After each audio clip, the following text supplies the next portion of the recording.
これライブでやられたらもうですよ。レンジを整理するためのエフェクターかけっぱにして、まだ見ぬ不安すら全て超えて。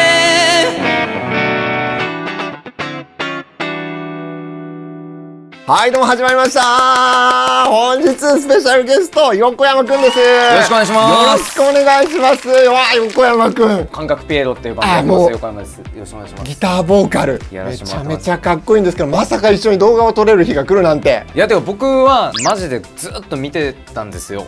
はい。いやもう普通に見てたんで。もうありがとうございます。すごい優しい気持ちで見れるんですよ。その今西さんのチャンネルの動画って。はい。この間池渋で会いましたね。偶然お会いして、あの時になんかやっぱこうやって手振ってくださって、僕も僕でやっぱ YouTube 見てるから今西さんやってやべえって言って。今日はギターボーカルの心得ということで。はい。もうこれはね、こんな動画あんまり見たことなくて。あ、そうなんですか。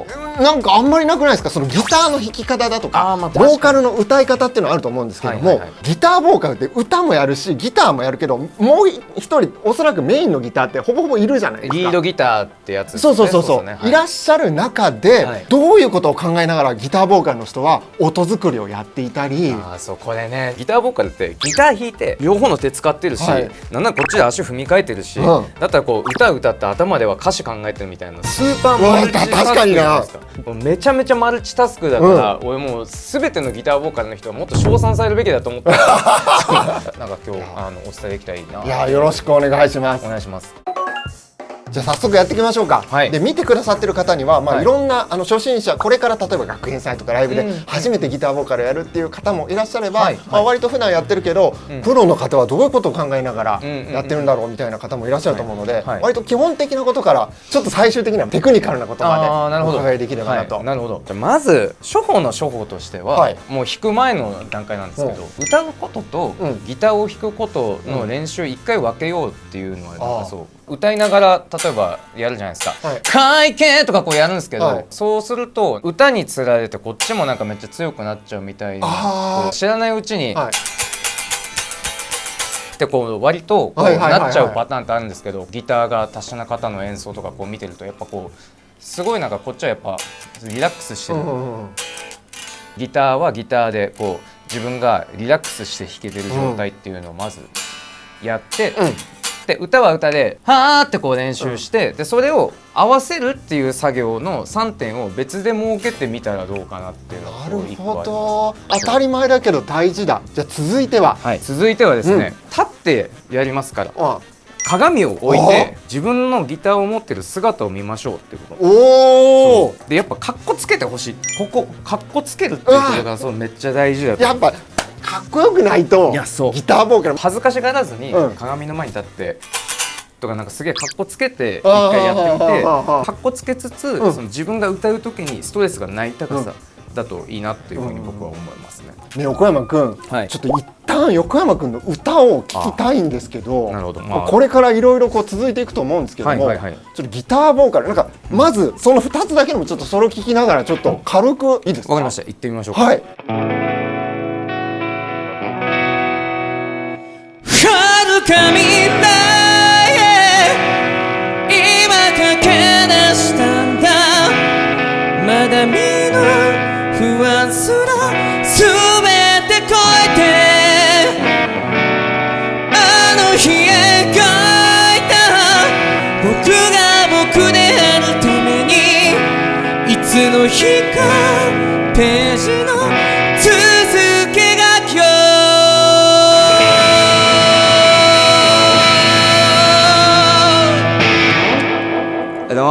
やばーこれね、これライブでやられたらもうですよ。いやでも僕もめっちゃやっぱ入り込んでこう歌うから気持ちいいっすよ、どこで歌ってても。ギターボーカルかっけー。そうだからめっちゃカッコつけてほしいんですよね。なんかだから今歌ってる時とかもなんかやべどうしようわかんないっていうよりなんかわかります？わかる。俺やべマジ超かっけえから神って言った方がやっぱ聴いてる人は自分がかっこいいと思ったものをかっこいいと思ってもらえると思うから。なるほどね。ぜひかっこつけてほしい。じゃあ4つ目。はい、平たく言うと練習しようって話、何が言ってるかって手元を見ないようにしようってことなんですよ。ああ、手元を見ないようにしてやる練習。そうです。歌を歌う時に、お客さんっていうか自分のこと見てくれてる人のこと見ようよってこと、練習不足だと、遥か未来ってこれなんかやっぱいけてない、やっぱ全然いけてない。とにかく練習して、こう手元見ないでも、こうやって見ながら「遥か未来」ってこういける方がいい。絶対伝わるんだ。そう、マジで本当に初歩の初歩だけど、人に伝えるために当たり前のことを当たり前にやろうよっていうのが、その辺大事なんだ。この前半の初歩的なことが目の前にいる人のために歌ってあげようよっていうことがすごい大事だと思うから。鳥肌、今日やば。練習したらその気持ちにも余裕が出るし、それがこうオーラにも現れて、その立ち振る舞いとかにも練習してるからこその余裕。そうです。余裕が出てきて、でそれがやっぱみんな聞いてくれる人に伝わる。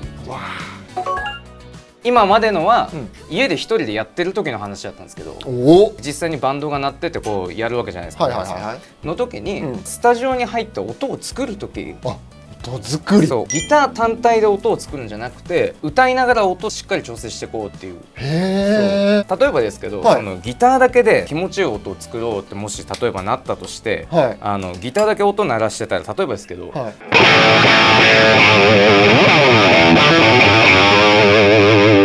あー気持ちいいみたいな。ただでもこれ歌うとうるさくないみたいな。確かに。そう、バンドで音を合わせながら、歌いながらちょうどいい音量とか、その耳に痛くない音を作ろう。僕が思うのはボリューム下げると音がなまるというか、プレゼンスのところがなまってくれるんですよ。上のところってめっちゃうるさいじゃないですか。これフルテンだとかっこいいっちゃかっこいいけど、まあちょっとそう、これで歌うと邪魔しますね。そう、邪魔します。いろいろ僕はだからこう絞って、ちょっと丸くする上の方を、遥か未来へ、うるさいうるさい。ちょっとしんどいな。ちょっとしんどい。遥か未来へっていう。ねえ、横山くん、さりげなく踏んだけど、なんか足元にめっちゃ気になるやついるんだけどこれなんか踏んだ、今顎踏まなかったさっき。ここ大丈夫なのそれ。何なのそれ。ちなみにこれ何だと思います？これ歪んだから歪み。これもう歪みですよ。でもこれノブは？これノブどこにあると思いますか？マスクオフするんじゃないの？ガチャって。いきますよ。なんでよいいっしょ。音作りの tips で皆さんにおすすめしたいのは、TS とかケンタとか、かけっぱにするやつ1個置いといて、レンジをちょっとまとめてあげよう、歌のためにっていうのはみんなに1個おすすめしたいなっていう。これ今ちょっと補足すると、レンジをまとめるっていうのは、このエフェクターがかかってないと、下から上まで結構ズビャーンってアンプから全部出てしまうんだけれども、TS 系とかいういわゆるそういうオーバードライブとかをかけると、下もなくなるし、上側のすごいキラッとしたところもなくなって、いい意味でギターらしい中域だけが残るというのをレンジをまとめるというんですけども、これがなしで決して悪くはないんですけど、やっぱりなんかこれ今ここやっぱ絞ってるんですけど、ちょっとなんか耳に痛いし硬いし、そこにいるっていう感じがすごいある。そうです。でやっぱある程度なまらせると、こうするとやっぱでかい音を作れる、その音像がでかい音。ギターボーカルの方にはレンジを整理するためのエフェクターを常にかけっぱにして、歌の邪魔をしそうな帯域とかをその整理してあげるっていうのは一個おすすめだなって思います。ちなみにジュゲムストンプスは、ディストーション、で最後はディレイって感じですね。そうです。このディレイはもうやっぱ空間作り。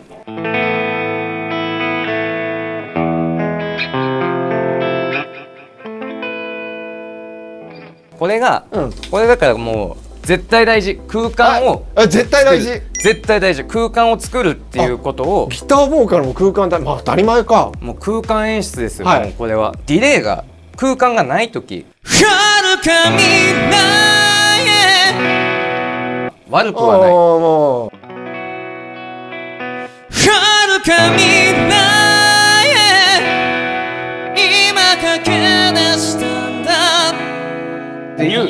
全然違う。全然違う。空間演出っていうのはすげえ大事にしてほしいなって。うわー、じゃあもうこれ最小限で最強なんだ。最小限で最強ですね。先生ちょっと僕じゃあ質問していいですか？はい。ギターボーカルの方って、はい、A メロは何も弾かない、B メロからちょっと弾くとかあるじゃないですか。はい、ありますね。あれって何考えながら決めてるんですか？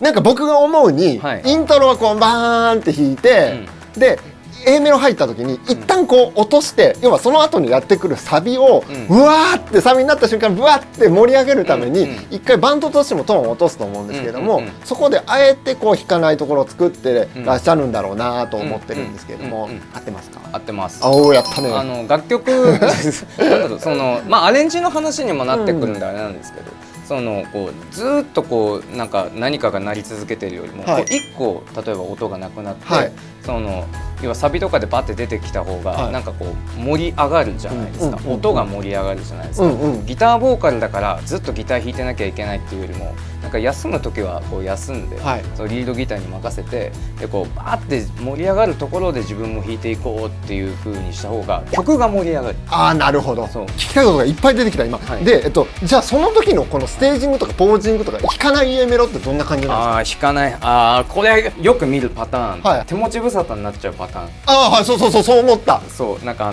こうなってしまうパターン、どうするんですか？まず、はい、自分が曲の中に酔いしれてくださいっていうのがまず言いたいんですよ。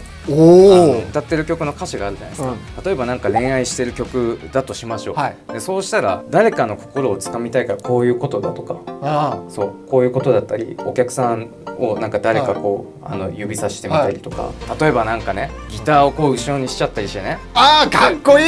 こうやってやっちゃったりとかしてね、それがやっぱり余裕っていうか余裕があるよっていう風に見えるから安心してリスナーがっていうかお客さんはって見れる。でしかもこれできるってことは、これ正味自分でこうやって戻してくるタイミングも自分でもう分かってるわけじゃないですか。これもう緻密な練習だから。それも練習なんだ。だから何気なくやってるようでめっちゃ練習してるから今話しながら僕1個思いついたんですけど、こうスタジオでやる時のセッティングの僕のおすすめが1個あって、聞こえないからどんどん大きくしていくっていうことがあるじゃないですか。これの1個落とし穴があるんですよ、上げることの。このマイクっていうのは全部の音拾ってんですよ。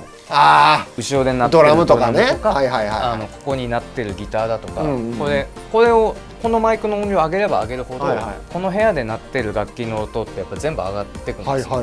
だからそうすると聞こえないのに上げてんのに、今度余計聞こえなくなる。余分な音とかモンモンみたいなやつが増えちゃって余計分かんなくなるんだ。そうです。今度はベーシストがなんか分かんないっていう風になってで、ここでも Tips は僕だから今日あんまりいい配置になってないんですけど、とにかくこのマイクの軸線上から、この軸から楽器を離してあげよう。アンプとかね。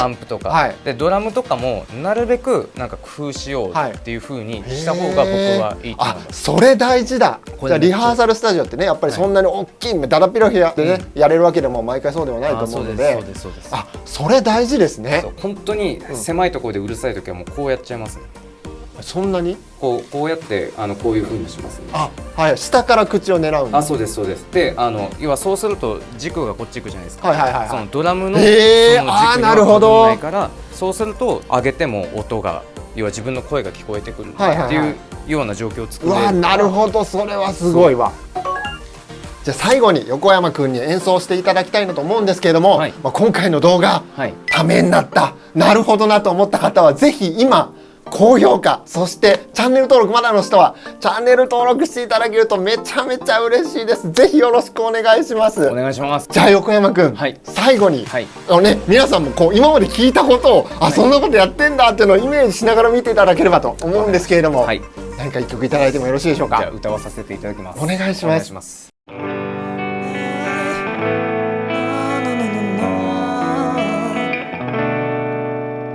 背景いつかの君へそんなに愛想笑いがうまくなってどうすんだい。忘れたわけじゃないだろう。いつまでそこで寝てんだよ。あんたの正義は一体なんだ。